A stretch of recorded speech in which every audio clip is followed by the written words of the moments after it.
Welcome, everyone, to the Sovah Says Show. We have got the first Mock Draft Monday show of the 2026 NFL offseason.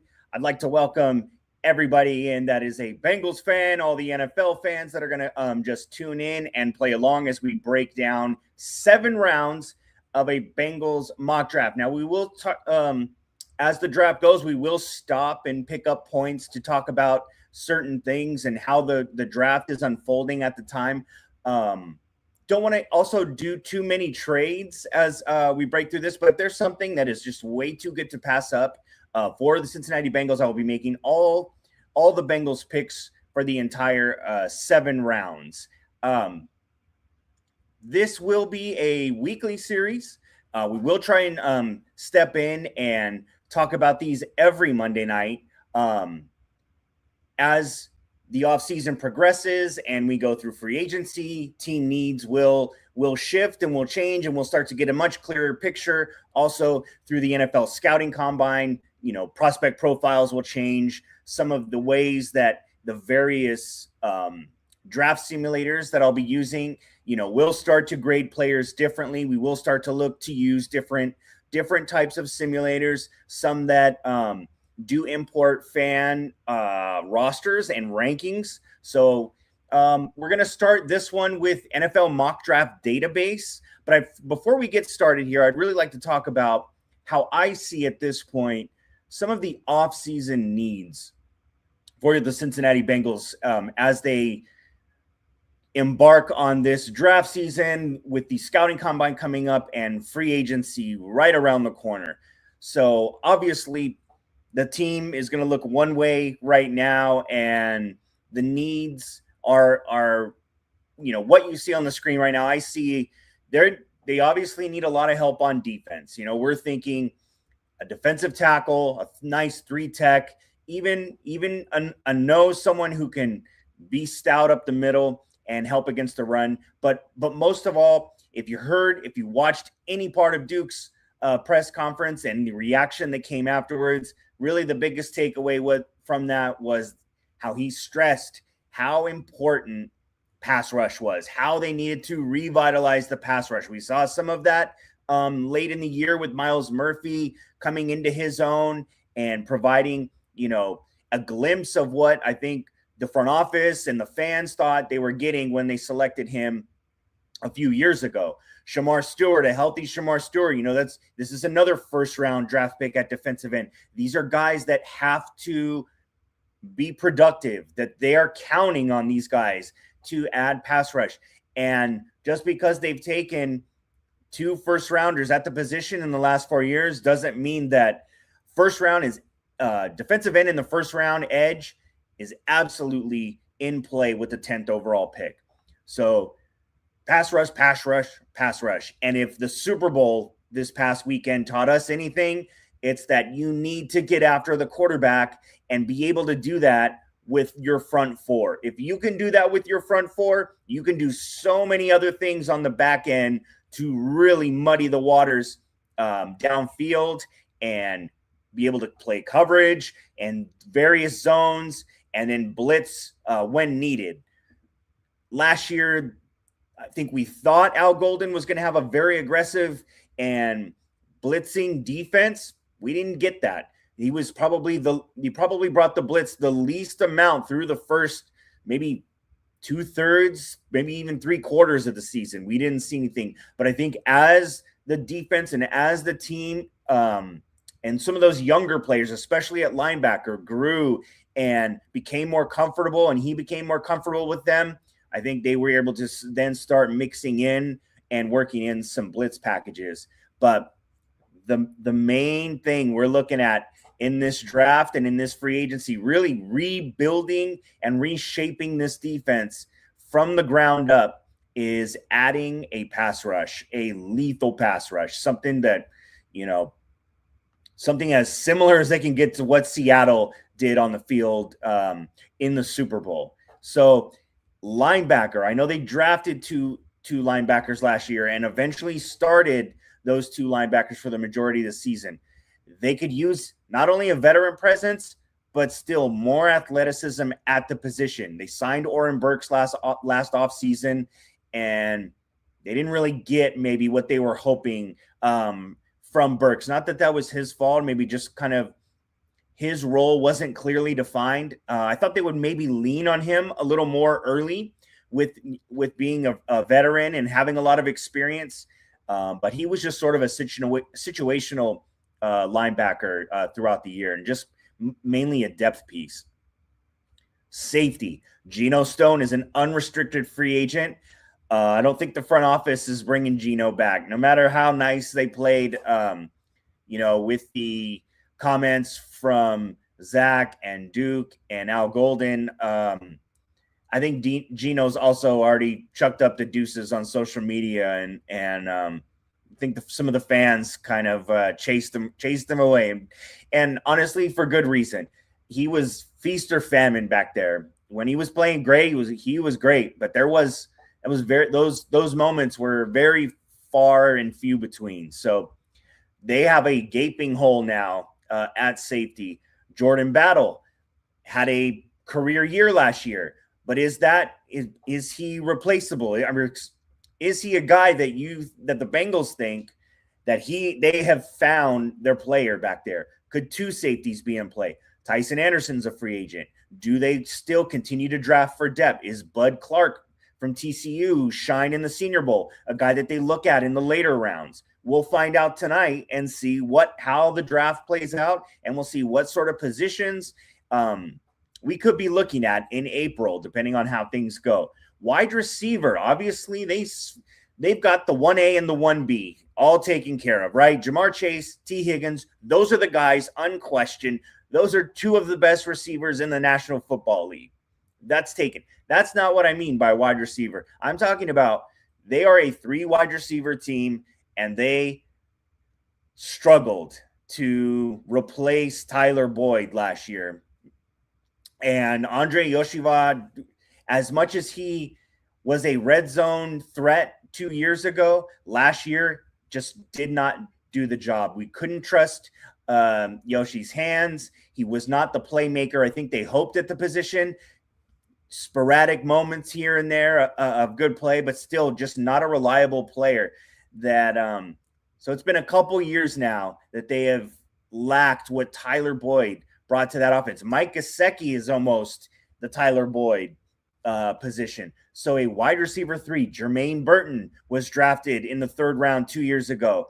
And after a year and a half, he was released. He didn't even make it to the end of the season last year, was not active for any games, any snaps in 2025.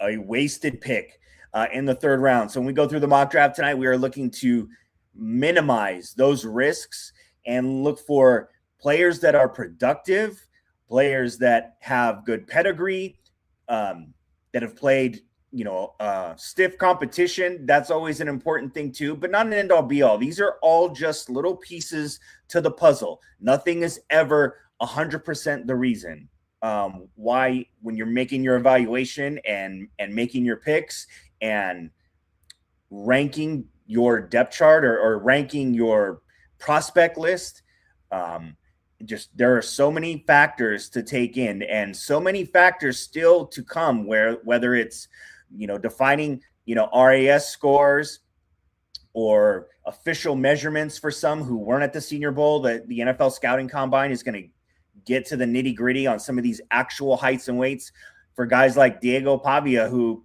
found out at the Senior Bowl he's probably about 4 inches shorter than what the media guide at Vandy would lead you to believe.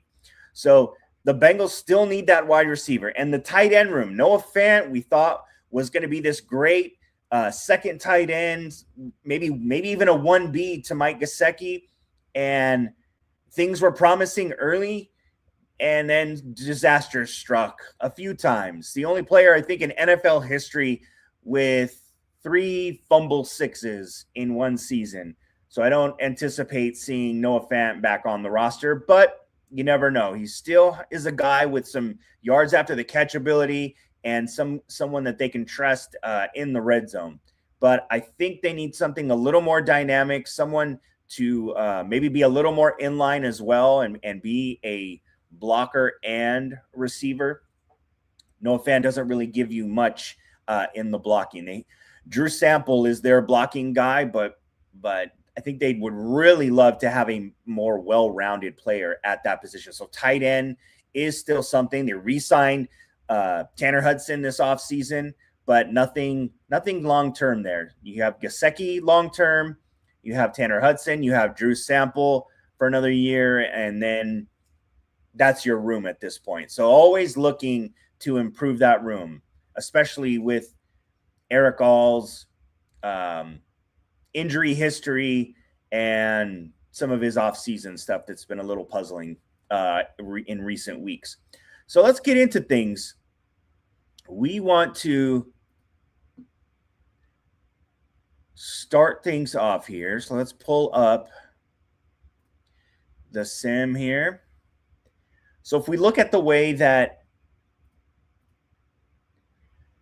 the mock draft database is looking at things as it stands, their top 5 players: Fernando Mendoza, the quarterback from Indiana, no question there that the Heisman Trophy winner, the national championship winner, the MVP of that team and that run to a national title for Indiana, that's a no-brainer with him at number 1. Now, there's going to be a bunch of pass rushers here and offensive linemen that sort of just, it's going to be pick your poison and your sort of flavor, where it's Arvell Reese, a linebacker / edge player, Ruben Bain, the edge player with the short arms, and there's going to be a lot of discussion and debate about his measurables, but you cannot debate what he did as far as production on the field. What a great, outstanding player that just wreaked havoc week in and week out and helped lead his team almost to their own national title, definitely to that title game, as he was the best player on that defense. There's, like we said, there's going to be some offensive linemen, some more edge players, and a couple of receivers and skill position players. You've got Caleb Downs, you've got Carnell Tate from Ohio State. You've got Makai Lemon from USC, pair of receivers that are expected to go in the top 15, maybe even top 10. Bengals fans hoping for top 10 to maybe help some of those defensive studs slide down to the 10th pick, that they so that they have their pick of whoever it is that they want. Jeremiah Love, the consensus top running back, the Ashton Jainty, if you will, of this draft. Jeremiah Love is a player that, depending on how that first round shakes, or that top 10 shakes out, there is potential for him to land in the top 10. We'll see how things go. So let's just kick things off here. Let's see how this goes. As we start the draft, I can't imagine there's anything other than Fernando Mendoza right out the gate. And with the first pick, it is Mendoza. So we see Reese, Mayuga, Bain.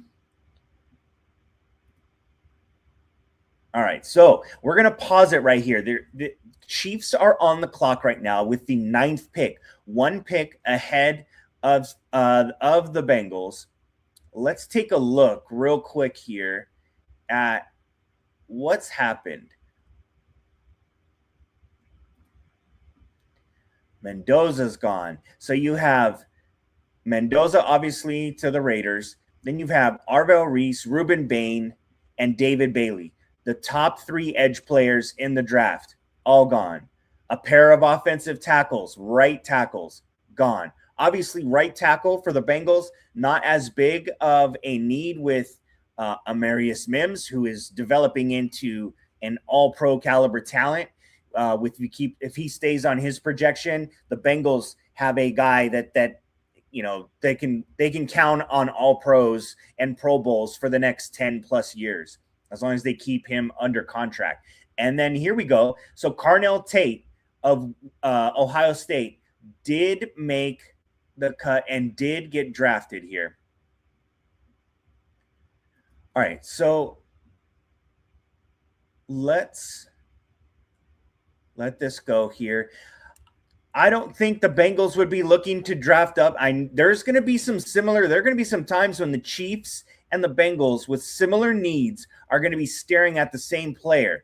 Is Caleb Downs a guy that the Chiefs are looking at here, or do the Chiefs go Jeremiah Love and get the running back with Isaiah Pacheco? Kareem Hunt is Isaiah Pacheco has been, often injured, and Kareem Hunt is a unrestricted free agent. So we'll see how things play out there. But let's unpause here. And we've got some trade offers here. Nothing all from next year's draft. We're just going to flat out reject that. Lots of draft picks later in this year with 2027 being a first. Not interested. Here's an interesting one. The Dallas Cowboys offering the 12th pick. So just the Bengals would have to slide 2 picks, and then also adding a 4th and a 5th. Well, let's look at what's on the board. I'm not going to reject that immediately, but let's look at what's on the board. Caleb Downs. This guy, this safety from Ohio State, is a no-brainer. The Bengals need dogs on defense. They need guys that set the tone, guys that are productive, guys that are leaders, guys that have a little bit of an attitude and definitely play the defensive side of the ball with that angry, mean disposition. Caleb Downs is a game wrecker. Caleb Downs will smack you in the mouth. He is a guy that fits in perfect. We talked about Geno Stone leaving via free agency. A lot of discussion in this draft process is going to be had about where can Caleb Downs play? Can Caleb Downs play the deep half of the field, or is he more of an in-the-box type safety? I would say that he can do both. I think that maybe Ohio State used him more in the box and a little closer to the line of scrimmage and covering tight ends and fire zones and robbers. But make no mistake, Caleb Downs can do it all. That's a hard player. That is a blue chip, 5-star type player. That is an elite player. At the 10th pick, also the other thing that's going to be discussed as far as when safety, positional value. With Caleb Downs, he transcends positional value. He could be taken anywhere in this draft from number 2 all the way to number 10 at the Bengals. He is that good of a prospect, and there are going to be teams when the real thing comes in April, like the Giants, like the Commanders, like the Jets, that are going to be giving a real long look at Caleb Downs. Now tonight, as interesting as that trade is, if you look at the board right now with Downs, Delane, the corner from LSU, and Sonny Styles, linebacker from Ohio State, the Bengals would be lucky to have either of those 3 players, and then you're adding a 4th and a 5th. But for tonight, I'm going to make the pick that is the most obvious, the pick that has to be made. The pick we talked about adds a demon on the defensive side of the ball, and I'm going to select Caleb Downs, and we will see how things play out from there. So Delane ended up going.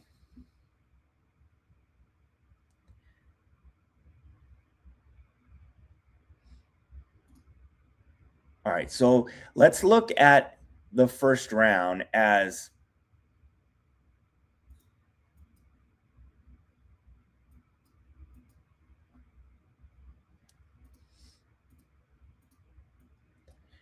this thing does not want to come back to me, the cursor.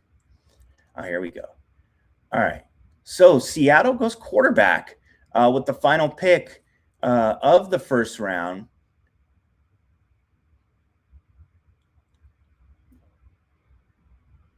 So let's look at what Buffalo did with the 26th pick, taking Peter Woods, the defensive tackle out of Clemson. This would be a player I think that the Bengals would have to consider at number 10. We didn't see him in the top 5 of what the database had as their remaining players when the Bengals were on the clock at 10. But Peter Woods is a guy that fits a definite need, is a run stopper, and has some pass rush ability, which is what they need at that 3-tech spot.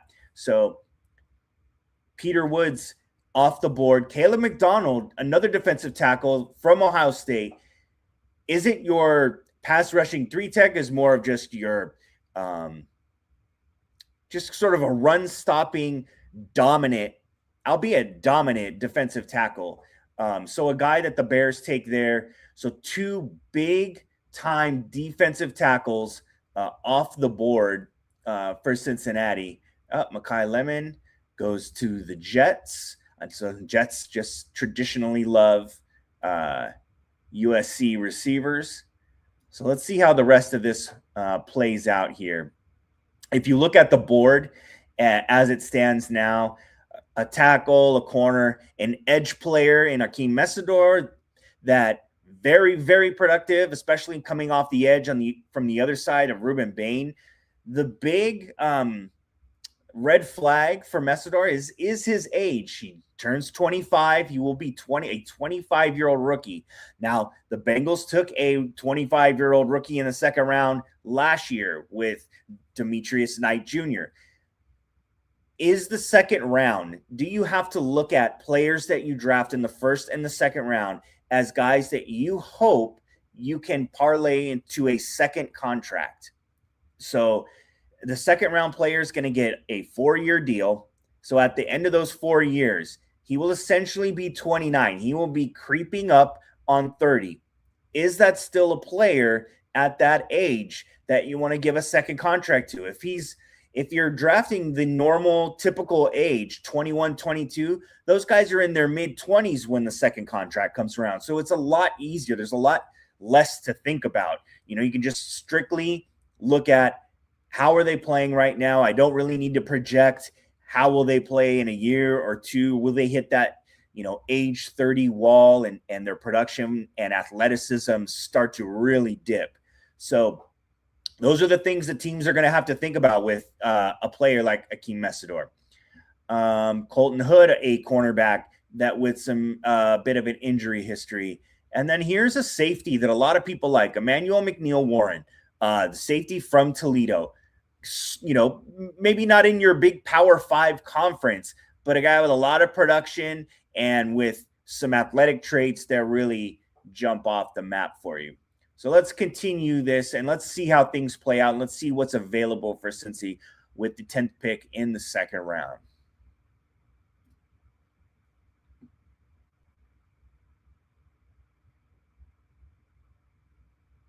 Okay. All right. So not interested in the Saints trade. All right. So here are the players that were available as we looked at it. So we talked about Mesidor.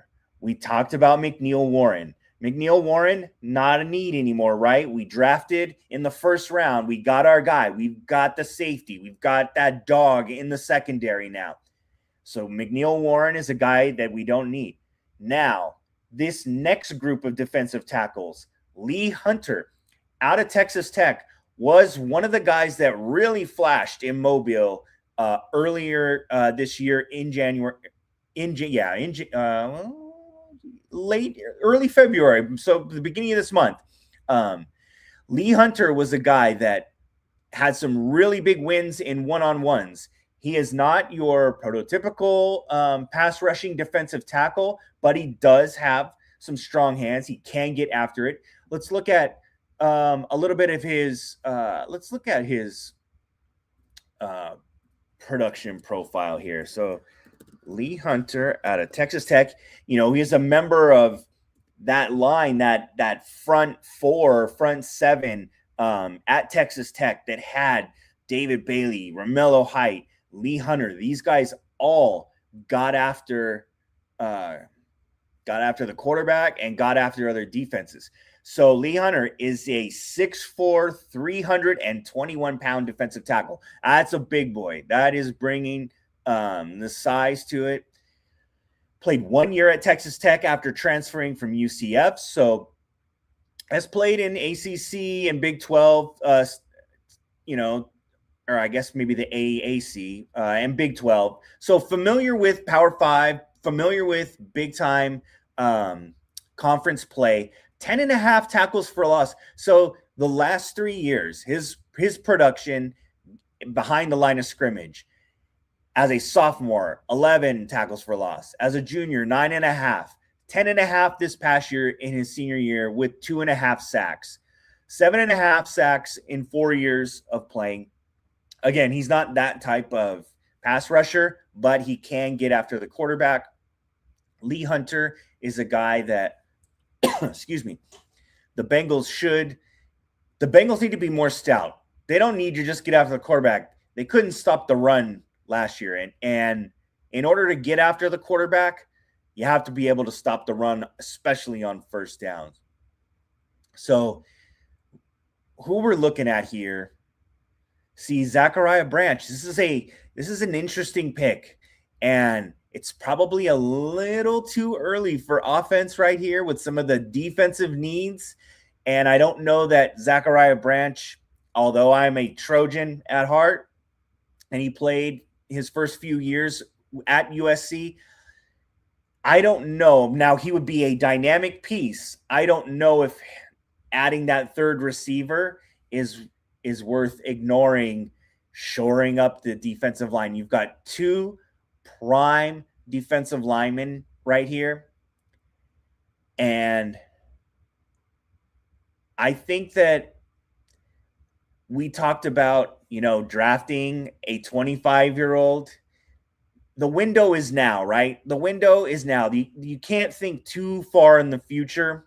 I think with this team, with Joe Burrow and Jamar Chase, those guys are under contract for another 4 years. Let's go get Messidor.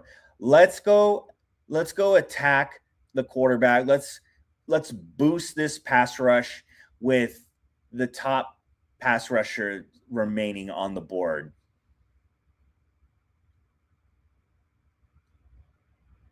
Now, there are going to be some guys that they still could have liked, but I think those guys are going to end up going. See Romello Heiko. Those guys are going to end up going in the bottom of this second round and aren't going to be available.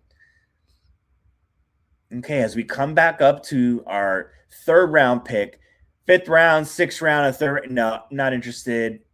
Not interested in the Commanders. Definitely not interested in the Rams compensation here. And the Bears just giving 3 picks from next year's draft to move in the third round. We need picks now. The Bengals need players that can contribute right away. They need to add some juice and some punch to this defense and to their receiving core. I have no interest in a series of picks for next year from the Browns. Okay, so some defensive back help here. Omar Cooper Jr., the wide receiver from Indiana, also a player that some people like here. For me, though, the 2 players standing out right here, the 2 potential picks, you have D'Angelo Pons, a cornerback from Indiana, and Keontae Scott, a corner from Miami.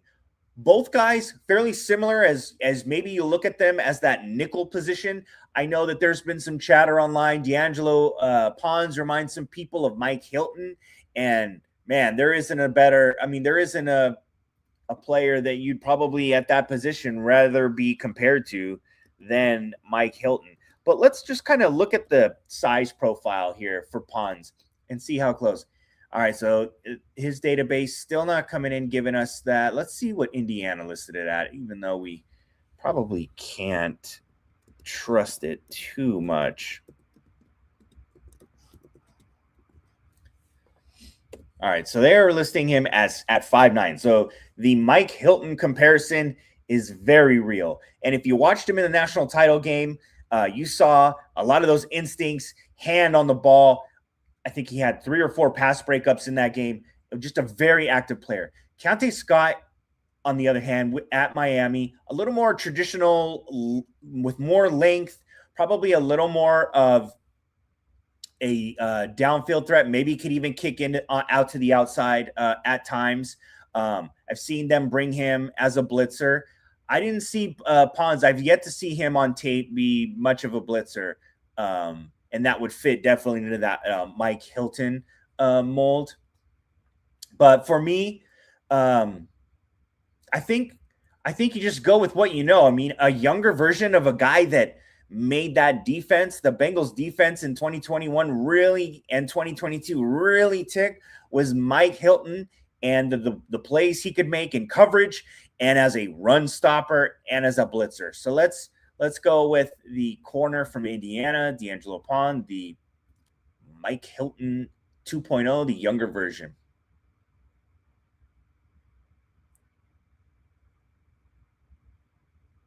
Keontae Scott gets drafted.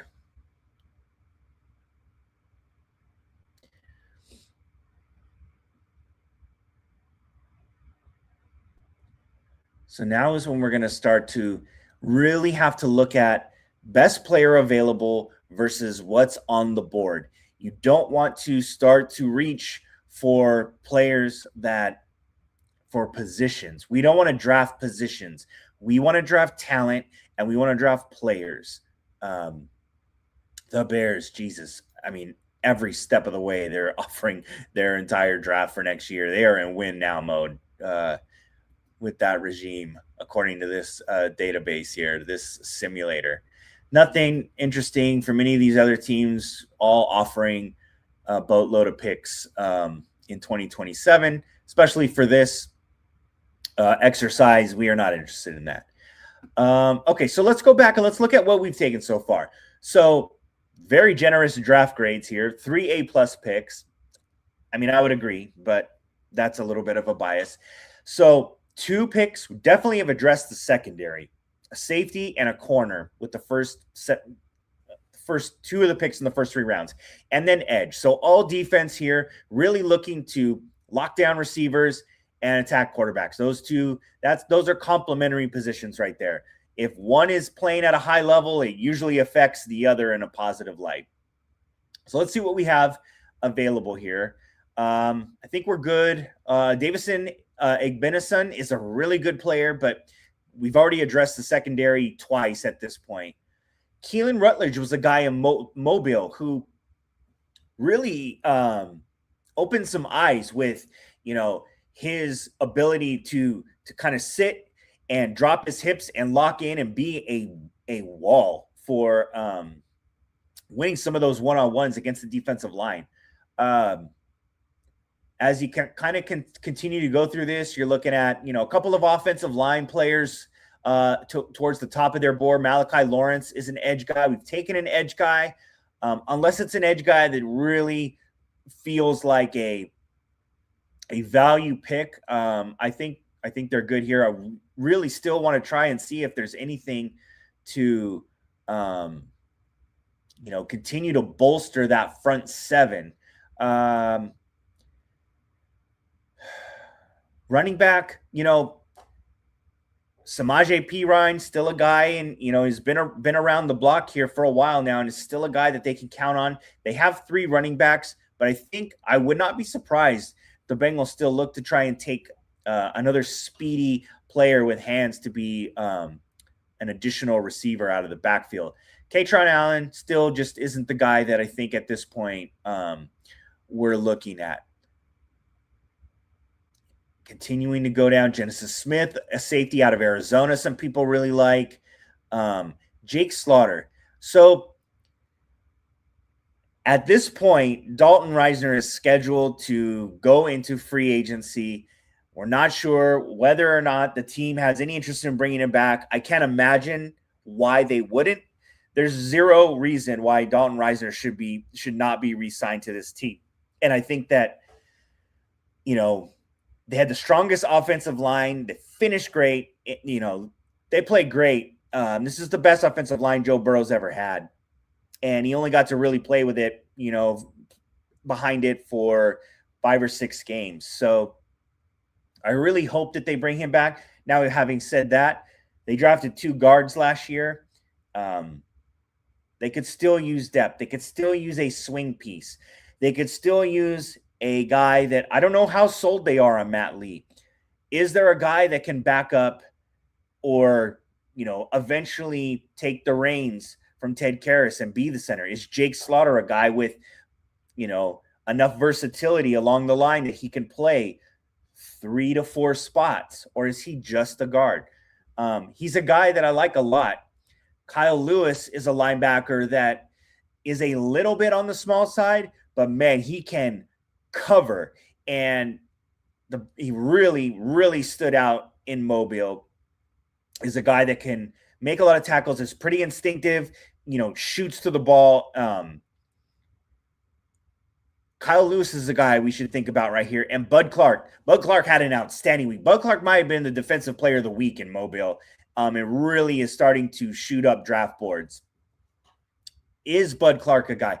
Do you go double safety because you're going to need some depth at that position anyway? And then that just gives you another piece.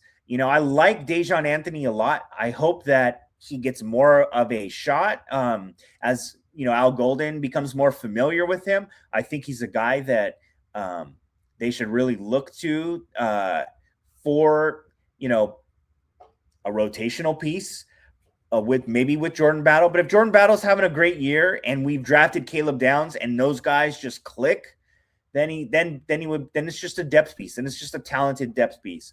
Kyle Lewis potentially is a guy that they can find action for. He's a guy that maybe Barrett Carter isn't.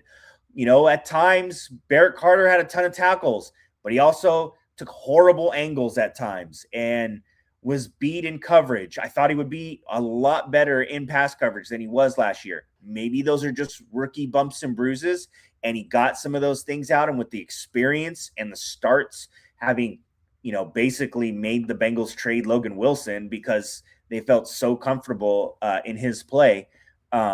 Maybe he's a guy that is, they still feel confident going into year 2. For me, let's go Kyle Lewis. Let's continue to build that front 7 with athletic players that can run and hit and have that, killer mentality. This says this database has him as a fit for Pittsburgh. I like Pittsburgh's linebacker. I like the way that they address their inside linebacker positions and get guys with attitude and that can run. Let's draft one of ourselves. And he went to the University of Pittsburgh, so maybe that's why they thought it was a fit. But let's draft Kyle Lewis and continue to really build the front 7 of the Bengals defense. Again, Caleb Downs in round 1, Akeem Mesidor round 2, D'Angelo Pons, the corner from Indiana, in round 3, and now Kyle Lewis, a linebacker from Pittsburgh, in round 4. Bengals, after the Logan Wilson trade and having moved their picks around, don't have a 4th round pick. They have 2 5th round picks close to each other. They have a late 5th and then a 6th, their early 6th and their 7th.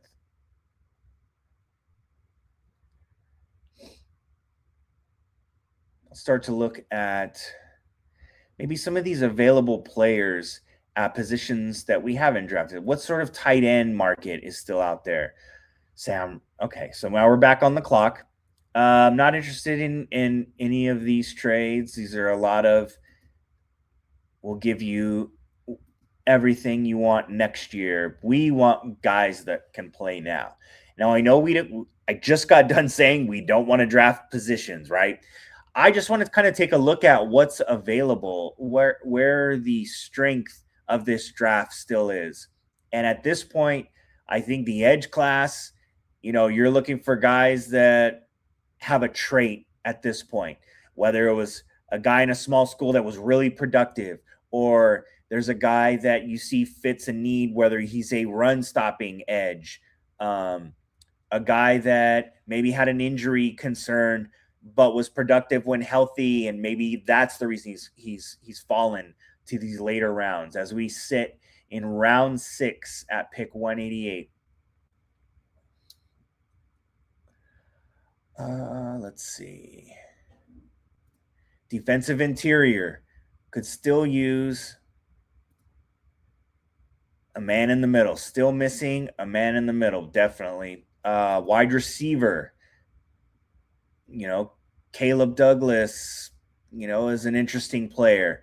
Eric Rivers is a really interesting player that I like, that before transferring to Georgia Tech was super productive, and then maybe didn't quite fit in with the offense there at Tech, and maybe that's why his numbers dipped in his final season there. Offensive line, Pat Coogan, a guy that Jaden Roberts, a couple. So the guard play, the guard depth that we could start to play with here is still, it sort of feels like the strength of this draft at this point. Running back, we're going to find guys that just, every year there's a 6th rounder, a 7th round kid that goes that, just for whatever reason, there's so many backs, there's so many talented backs each year. But let's see what we're looking at in terms of overall depth. Backup quarterback, is that something that, if they bring back Joe Flacco, great. Maybe Joe Flacco still thinks he's got another year to start in this league. But what we're looking at here, here's a guy. Hezekiah Masses from Cal. Let's talk about real quick about his production profile. I know we've drafted a corner already, but we drafted more of a nickel corner with D'Angelo Pons. Let's take a look at Masses, who initially played at Florida International before transferring to Cal.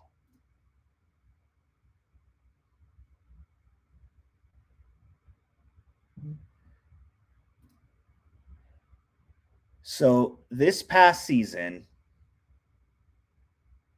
he had 5 interceptions at Cal. So he actually stepped up in play, came into the ACC at Cal, and had the best INT year of his career. So before, he had won each of his previous 2 seasons. And then in 2025, really had that breakout year.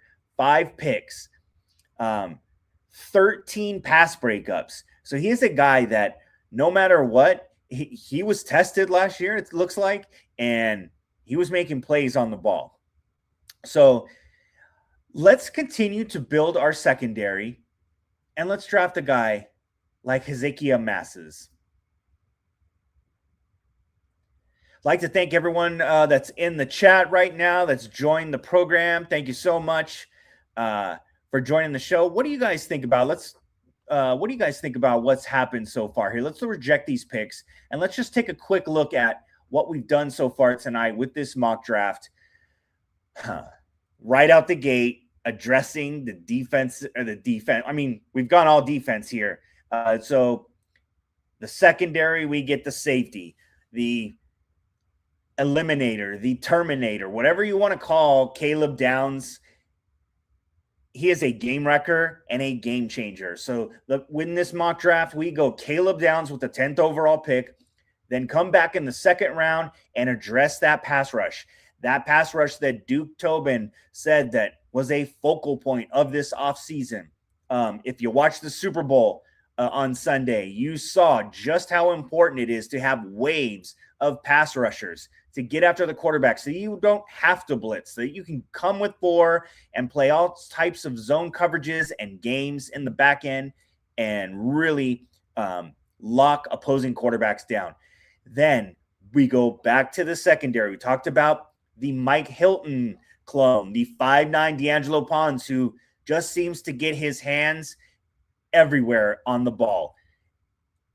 Sticky guy with wide receivers. We saw that in the national title game, especially those of you that watched that, you saw just how effective he was as a nickel corner. Then in the 4th, Kyle Lewis, the linebacker from Pittsburgh, a guy that we talked about really shined in Mobile as a guy that could just see ball and attack downhill, and was actually in the one-on-ones a very good linebacker in coverage. Looked like he has some really, really good man skills. So he is a converted safety. And the reason why is he is a converted safety to linebacker. So he's going to be a little bit on the small side, but in the NFL, maybe he can put on some extra weight and just be that missile and magnet to the ball at the next level. Then we came back. We hit the secondary 3 times now with a boundary corner and Hezekiah Masses. Talked about the production ratings that he had and the 5 interceptions, the 13 pass breakups. Just a guy that is very active in the defensive backfield. So let's go back to what we've got here and continue this. So we are now round 6, pick 198. If we look at what's available, we talked about how tight end is still a need. We'd like to bring some talent into that tight end room, especially with Noah Fant seemingly gone. Tanner Hudson's there on a 1-year deal, but he's not a guy that's always the healthiest. Mike Gesicki has had some injury issues at times throughout his career, even with the Bengals. So let's look at what we've got right here. So a receiver. I talked about Pat Coogan earlier as a guy that could be a nice depth piece. Indiana did a great job running the ball. Bengals would love to be able to run the ball better and continue to develop. Now, Jaden Roberts is a guy that just has the pedigree, and I really like. Started a lot of games for Alabama, then got hurt and came back. Just a guy that I think that, is going to be one of these guys that maybe slipped because of some injury concerns, some health issues, but still played a lot of games at Alabama. I think this is the pick here. I think maybe he becomes a guy that can play 2 to 3 positions along the line and give them some depth. Cody Ford, the receiver, love. Cody Ford, the backup occasional tackle in a pinch, love. I just don't know that for an extended period of time, he's the guy. And if you can get some young blood in there and Jaden Roberts can kind of fill that role, we're going to go Jaden Roberts here. And so that's our lowest grade so far. No big deal. Still getting some pretty good grades for whatever that's worth. And obviously, remember, free agency is going to play a huge part in this. And these will continue to change and evolve as not only as the scouting combine comes through and we find more accurate heights and weights and athletic scores and pro days. Free agency will drastically change the needs of our teams, and we'll see how things go from there. All right, so as we come up on our final pick of the draft, our 7th round pick here, let's take a look at what's available.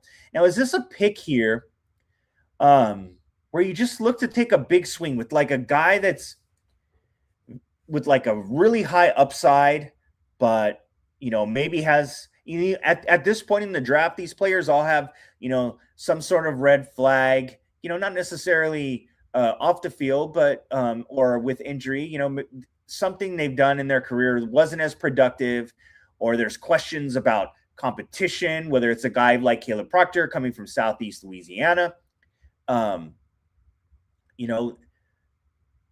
You just look to maybe take a big swing here.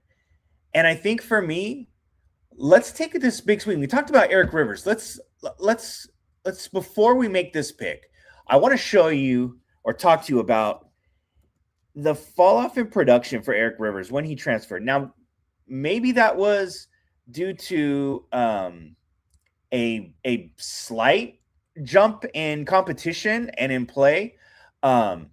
But you're looking at a guy that in 2024, as a junior at Florida International, in 12 games, 1,172 yards, which led his conference. That was on 62 catches. That was 18.9 yards per reception and 12 touchdowns to go with that. So he was a monster. 97.7 yards per game.